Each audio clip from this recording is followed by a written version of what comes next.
ॐ देवी शैलपुत्र्यै नमः। या देवी सर्वभूतेषु मा शैलपुत्रीरूपेण संस्थिता। नमस्तस्यै नमस्तस्यै नमस्तस्यै नमो नमः। वन्दे वाञ्छितलाभाय चन्द्रार्धकृतशेखराम् वृषारूढां शूलधरां शैलपुत्रीं यशस्विनीं। वन्दे वाञ्छितलाभाय चन्द्रार्धकृतशेखरां वृषारूढां शूलधरां शैलपुत्रीं यशस्विनीं। पूर्णेन्दुनिभां गौरीं मूलाधारस्थितां प्रथमं दुर्गां त्रिनेत्रां। पटाम्बरपरिधानां रत्नकिरीटां नानालङ्कारभूषितां।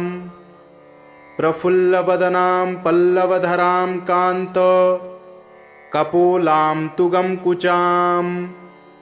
कमनीयां लावण्यां स्नेहमुखी क्षीणमध्यां नितम्बिनीं।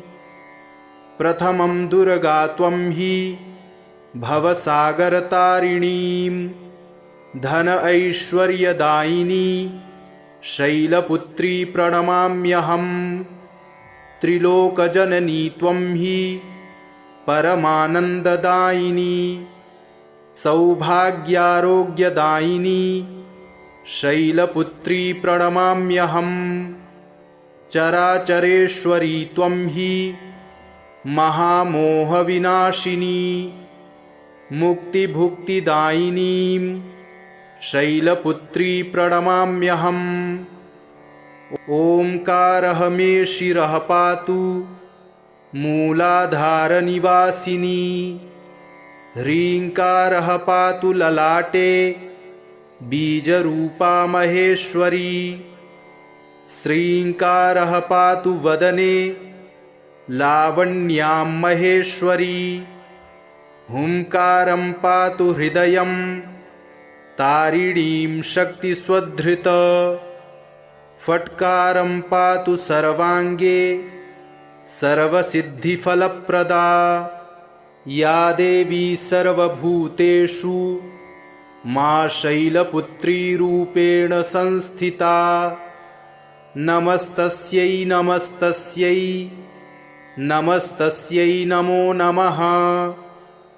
वन्दे वाञ्छितलाभाय चन्द्रार्धकृतशेखरां वृषारूढां शूलधरां शैलपुत्रीं यशस्विनीं। वन्दे वाञ्छितलाभाय चन्द्रार्धकृतशेखरां वृषारूढां शूलधरां शैलपुत्रीं यशस्विनीं। पूर्णेन्दुनिभां गौरीं मूलाधारस्थितां प्रथमं दुर्गां त्रिनेत्रां। पटाम्बरपरिधानां रत्नकिरीटां नानालङ्कारभूषितां। प्रफुल्लवदनां पल्लवधरां कान्त कपोलां तुगंकुचां। कमनीयां लावण्यां स्नेहमुखी क्षीणमध्यां नितम्बिनीं। प्रथमं दुर्गा त्वं हि भवसागरतारिणीं धन ऐश्वर्यदायिनी शैलपुत्री प्रणमाम्यहम्। त्रिलोकजननी त्वं हि परमानन्ददायिनी सौभाग्यारोग्यदायिनी शैलपुत्री प्रणमाम्यहम्। चराचरेश्वरी त्वं हि महामोहविनाशिनी मुक्तिभुक्तिदायिनीं शैलपुत्री प्रणमाम्यहम्। ओंकारः मे शिरः पातु मूलाधारनिवासिनी। ह्रीङ्कारः पातु ललाटे बीजरूपा महेश्वरी। श्रीङ्कारः पातु वदने लावण्यां महेश्वरी। हुंकारं पातु हृदयं तारिणीं शक्तिस्वधृत। फट्कारं पातु सर्वाङ्गे सर्वसिद्धिफलप्रदा। या देवी सर्वभूतेषु मा शैलपुत्रीरूपेण संस्थिता। नमस्तस्यै नमस्तस्यै नमस्तस्यै नमो नमः। वन्दे वाञ्छितलाभाय चन्द्रार्धकृतशेखरां। वृषारूढां शूलधरां शैलपुत्रीं यशस्विनीं। वन्दे वाञ्छितलाभाय चन्द्रार्धकृतशेखरां। वृषारूढां शूलधरां शैलपुत्रीं यशस्विनीं। पूर्णेन्दुनिभां गौरीं मूलाधारस्थितां। प्रथमं दुर्गां त्रिनेत्रां। पटाम्बरपरिधानां रत्नकिरीटां। नानालङ्कारभूषितां। प्रफुल्लवदनां पल्लवधरां कान्त कपोलां तुगंकुचां। कमनीयां लावण्यां स्नेहमुखी क्षीणमध्यां नितम्बिनीं। प्रथमं दुर्गा त्वं हि भवसागरतारिणीं। धन ऐश्वर्यदायिनी शैलपुत्री प्रणमाम्यहम्। त्रिलोकजननी त्वं हि परमानन्ददायिनी। सौभाग्यारोग्यदायिनी शैलपुत्री प्रणमाम्यहम्। चराचरेश्वरी त्वं हि महामोहविनाशिनी। मुक्तिभुक्तिदायिनीं शैलपुत्री प्रणमाम्यहम्। ओंकारः मे शिरः पातु मूलाधारनिवासिनी। ह्रीङ्कारः पातु ललाटे बीजरूपा महेश्वरी। श्रीङ्कारः पातु वदने लावण्यां महेश्वरी। हुंकारं पातु हृदयं तारिणीं शक्तिस्वधृत।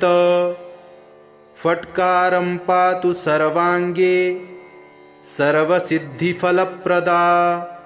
या देवी सर्वभूतेषु मा शैलपुत्रीरूपेण संस्थिता। नमस्तस्यै नमस्तस्यै नमस्तस्यै नमो नमः। वन्दे वाञ्छितलाभाय चन्द्रार्धकृतशेखरां। वृषारूढां शूलधरां शैलपुत्रीं यशस्विनीं। वन्दे वाञ्छितलाभाय चन्द्रार्धकृतशेखरां। वृषारूढां शूलधरां शैलपुत्रीं यशस्विनीं। पूर्णेन्दुनिभां गौरीं मूलाधारस्थितां। प्रथमं दुर्गां त्रिनेत्रां। पटाम्बरपरिधानां रत्नकिरीटां। नानालङ्कारभूषितां। प्रफुल्लवदनां पल्लवधरां कान्त कपोलां तुगंकुचां। कमनीयां लावण्यां स्नेहमुखी क्षीणमध्यां नितम्बिनीं। प्रथमं दुर्गा त्वं हि भवसागरतारिणीं। धन ऐश्वर्यदायिनी शैलपुत्री प्रणमाम्यहम्। त्रिलोकजननी त्वं हि परमानन्ददायिनी। सौभाग्यारोग्यदायिनी शैलपुत्री प्रणमाम्यहम्।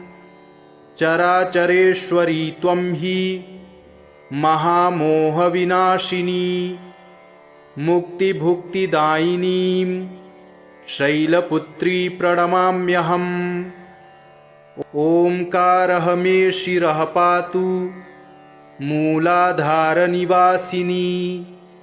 ह्रीङ्कारः पातु ललाटे बीजरूपा महेश्वरी श्रीङ्कारः पातु वदने लावण्यां महेश्वरी हुंकारं पातु हृदयं तारिणीं शक्तिस्वधृत फट्कारं पातु सर्वाङ्गे सर्वसिद्धिफलप्रदा या देवी सर्वभूतेषु मा शैलपुत्रीरूपेण संस्थिता नमस्तस्यै नमस्तस्यै नमस्तस्यै नमो नमः। वन्दे वाञ्छितलाभाय चन्द्रार्धकृतशेखरां वृषारूढां शूलधरां शैलपुत्रीं यशस्विनीं। वन्दे वाञ्छितलाभाय चन्द्रार्धकृतशेखरां वृषारूढां शूलधरां शैलपुत्रीं यशस्विनीं। पूर्णेन्दुनिभां गौरीं मूलाधारस्थितां प्रथमं दुर्गां त्रिनेत्रां पटाम्बरपरिधानां रत्नकिरीटां नानालङ्कारभूषितां प्रफुल्लवदनां पल्लवधरां कान्त कपोलां तुगंकुचां कमनीयां लावण्यां स्नेहमुखी क्षीणमध्यां नितम्बिनीं। प्रथमं दुर्गा त्वं हि भवसागरतारिणीं धन ऐश्वर्यदायिनी शैलपुत्री प्रणमाम्यहम्। त्रिलोकजननी त्वं हि परमानन्ददायिनी सौभाग्यारोग्यदायिनी शैलपुत्री प्रणमाम्यहम्। चराचरेश्वरी त्वं हि महामोहविनाशिनी मुक्तिभुक्तिदायिनीं शैलपुत्री प्रणमाम्यहम्। ओंकारः मे शिरः पातु मूलाधारनिवासिनी ह्रीङ्कारः पातु ललाटे बीजरूपा महेश्वरी श्रीङ्कारः पातु वदने लावण्यां महेश्वरी हुंकारं पातु हृदयं तारिणीं शक्तिस्वधृत फट्कारं पातु सर्वाङ्गे सर्वसिद्धिफलप्रदा या देवी सर्वभूतेषु मा शैलपुत्रीरूपेण संस्थिता नमस्तस्यै नमस्तस्यै नमस्तस्यै नमो नमः। वन्दे वाञ्छितलाभाय चन्द्रार्धकृतशेखरां वृषारूढां शूलधरां शैलपुत्रीं यशस्विनीं। वन्दे वाञ्छितलाभाय चन्द्रार्धकृतशेखरां वृषारूढां शूलधरां शैलपुत्रीं यशस्विनीं। पूर्णेन्दुनिभां गौरीं मूलाधारस्थितां प्रथमं दुर्गां त्रिनेत्रां पटाम्बरपरिधानां रत्नकिरीटां नानालङ्कारभूषितां प्रफुल्लवदनां पल्लवधरां कान्त कपोलां तुगंकुचां कमनीयां लावण्यां स्नेहमुखी क्षीणमध्यां नितम्बिनीं।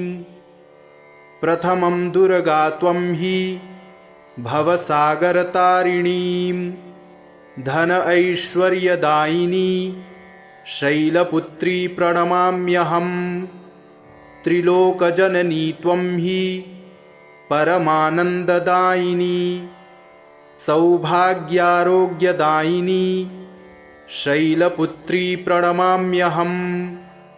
चराचरेश्वरी त्वं हि महामोहविनाशिनी मुक्तिभुक्तिदायिनीं शैलपुत्री प्रणमाम्यहम्। ओंकारः मे शिरः पातु मूलाधारनिवासिनी ह्रीङ्कारः पातु ललाटे बीजरूपा महेश्वरी श्रीङ्कारः पातु वदने लावण्यां महेश्वरी हुंकारं पातु हृदयं तारिणीं शक्तिस्वधृत फट्कारं पातु सर्वाङ्गे सर्वसिद्धिफलप्रदा या देवी सर्वभूतेषु मा शैलपुत्री रूपेण संस्थिता नमस्तस्यै नमस्तस्यै नमस्तस्यै नमो नमः। वन्दे वाञ्छितलाभाय चन्द्रार्धकृतशेखरां वृषारूढां शूलधरां शैलपुत्रीं यशस्विनीं। वन्दे वाञ्छितलाभाय चन्द्रार्धकृतशेखरां वृषारूढां शूलधरां शैलपुत्रीं यशस्विनीं। पूर्णेन्दुनिभां गौरीं मूलाधारस्थितां प्रथमं दुर्गां त्रिनेत्रां पटाम्बरपरिधानां रत्नकिरीटां नानालङ्कारभूषितां प्रफुल्लवदनां पल्लवधरां कान्त कपोलां तुगं कुचां कमनीयां लावण्यां स्नेहमुखी क्षीणमध्यां नितम्बिनीं। प्रथमं दुर्गा त्वं हि भवसागरतारिणीं धन ऐश्वर्यदायिनी शैलपुत्री प्रणमाम्यहम्। त्रिलोकजननी त्वं हि परमानन्ददायिनी सौभाग्यारोग्यदायिनी शैलपुत्री प्रणमाम्यहम्। चराचरेश्वरी त्वं हि महामोहविनाशिनी मुक्तिभुक्तिदायिनीं शैलपुत्री प्रणमाम्यहम्। ओंकारः मे शिरः पातु मूलाधारनिवासिनी ह्रीङ्कारः पातु ललाटे बीजरूपा महेश्वरी श्रीङ्कारः पातु वदने लावण्यां महेश्वरी हुंकारं पातु हृदयं तारिणीं शक्तिस्वधृत फट्कारं पातु सर्वाङ्गे सर्वसिद्धिफलप्रदा या देवी सर्वभूतेषु मा शैलपुत्री रूपेण संस्थिता नमस्तस्यै नमस्तस्यै नमस्तस्यै नमो नमः। वन्दे वाञ्छितलाभाय चन्द्रार्धकृतशेखरां वृषारूढां शूलधरां शैलपुत्रीं यशस्विनीं। वन्दे वाञ्छितलाभाय चन्द्रार्धकृतशेखरां वृषारूढां शूलधरां शैलपुत्रीं यशस्विनीं।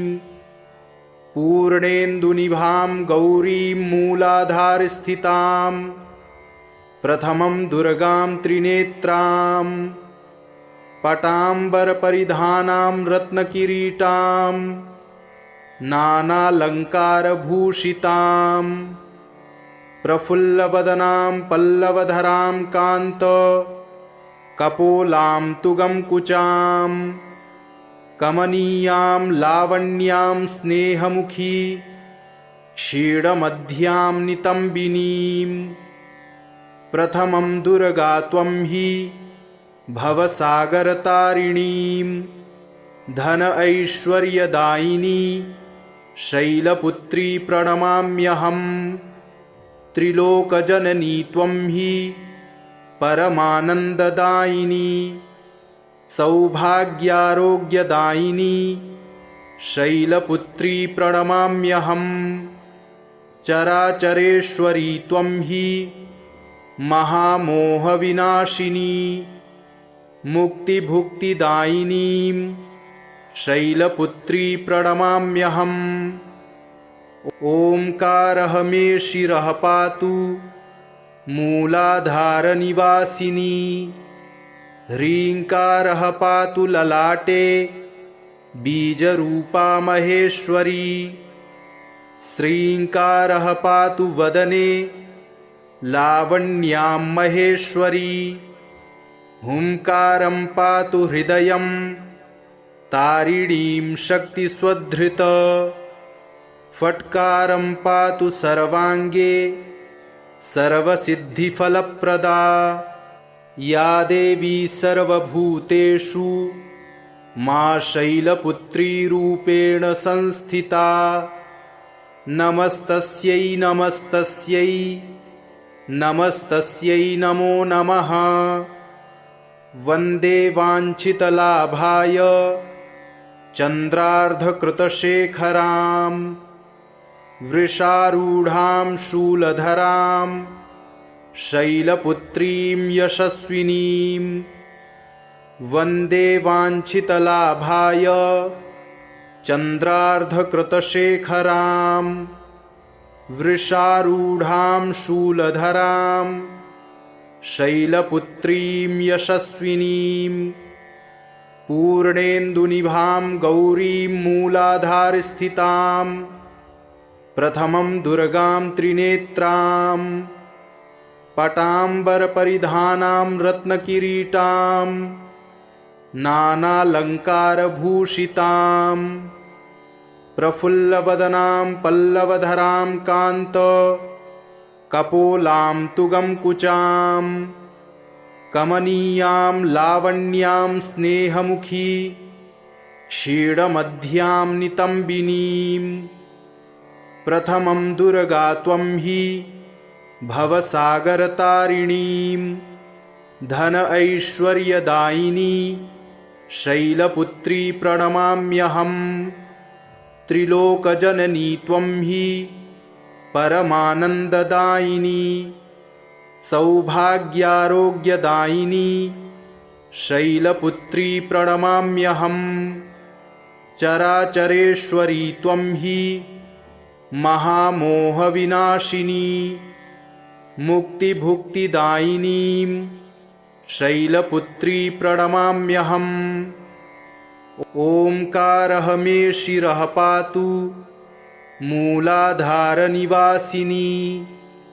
ह्रीङ्कारः पातु ललाटे बीजरूपा महेश्वरी श्रीङ्कारः पातु वदने लावण्यां महेश्वरी हुंकारं पातु हृदयं तारिणीं शक्तिस्वधृत फट्कारं पातु सर्वाङ्गे सर्वसिद्धिफलप्रदा या देवी सर्वभूतेषु मा शैलपुत्री रूपेण संस्थिता नमस्तस्यै नमस्तस्यै नमस्तस्यै नमो नमः वन्दे वाञ्छितलाभाय चन्द्रार्धकृतशेखरां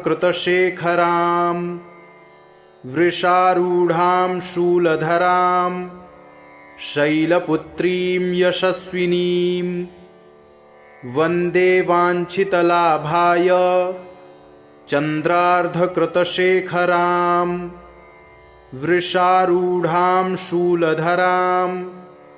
शैलपुत्रीं यशस्विनीं पूर्णेन्दुनिभां गौरीं मूलाधारस्थितां प्रथमं दुर्गां त्रिनेत्रां पटाम्बरपरिधानां रत्नकिरीटां नानालङ्कारभूषितां प्रफुल्लवदनां पल्लवधरां कान्त कपोलां तुगंकुचां कमनीयां लावण्यां स्नेहमुखी क्षीणमध्यां नितम्बिनीं प्रथमं दुर्गा त्वं हि भवसागरतारिणीं धन ऐश्वर्यदायिनी शैलपुत्री प्रणमाम्यहं त्रिलोकजननी त्वं हि परमानन्ददायिनी सौभाग्यारोग्यदायिनी शैलपुत्री प्रणमाम्यहं चराचरेश्वरी त्वं हि महामोहविनाशिनी मुक्तिभुक्तिदायिनीं शैलपुत्री प्रणमाम्यहम् ओंकारः मे शिरः पातु मूलाधारनिवासिनी ह्रीङ्कारः पातु ललाटे बीजरूपा महेश्वरी श्रीङ्कारः पातु वदने लावण्यां महेश्वरी हुंकारं पातु हृदयं तारिणीं शक्तिस्वधृत फट्कारं पातु सर्वाङ्गे सर्वसिद्धिफलप्रदा या देवी सर्वभूतेषु मा शैलपुत्रीरूपेण संस्थिता नमस्तस्यै नमस्तस्यै नमस्तस्यै नमो नमः वन्दे वाञ्छितलाभाय चन्द्रार्धकृतशेखरां वृषारूढां शूलधरां शैलपुत्रीं यशस्विनीं वन्दे वाञ्छितलाभाय चन्द्रार्धकृतशेखरां वृषारूढां शूलधरां शैलपुत्रीं यशस्विनीं पूर्णेन्दुनिभां गौरीं मूलाधारस्थितां प्रथमं दुर्गां त्रिनेत्रां पटाम्बरपरिधानां रत्नकिरीटां नानालङ्कारभूषितां प्रफुल्लवदनां पल्लवधरां कान्त कपोलां तुगंकुचां कमनीयां लावण्यां स्नेहमुखी क्षीणमध्यां नितम्बिनीं प्रथमं दुर्गा त्वं हि भवसागरतारिणीं धन ऐश्वर्यदायिनी शैलपुत्री प्रणमाम्यहं त्रिलोकजननी त्वं हि परमानन्ददायिनी सौभाग्यारोग्यदायिनी शैलपुत्री प्रणमाम्यहं चराचरेश्वरी त्वं हि महामोहविनाशिनी मुक्तिभुक्तिदायिनीं शैलपुत्री प्रणमाम्यहम् ओंकारः मे शिरः पातु मूलाधारनिवासिनी